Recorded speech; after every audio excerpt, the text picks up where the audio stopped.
యేసుక్రీస్తు ప్రభువారు ఈ భూలోకంలో జీవించిన కాలంలో కేవలం ఆయన మహిమ కలిగిన మాట చేత రోగులందరినీ స్వస్థపరిచాడు. కేవలం ఆయన మాట చేత దయ్యములను వెళ్ళగొట్టాడు. ఆయన మాట చేత సృష్టిని కూడా శాసించగలిగాడు. గాలిని గద్దించాడు, తుఫానును ఆపివేశాడు.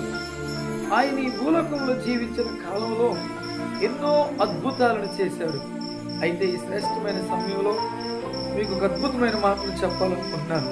అదేంటంటే, ఆయన ఈ భూలోకంలో చేసిన అద్భుతాలన్నిటికంటే గొప్ప అద్భుతం ఏంటో తెలుసా? నిన్ను నన్ను మనలను ప్రేమించి కలువరి శిలువలో తన విలువైన ప్రాణాన్ని అర్పించాడు. ఈ లోకంలో ఏ నరుడు చేయలేనటువంటి త్యాగం, ఏ మనుషుడు చేయలేనటువంటి పని, ఎవరూ చేయలేనటువంటి గొప్ప త్యాగం ఆయన చేశాడు.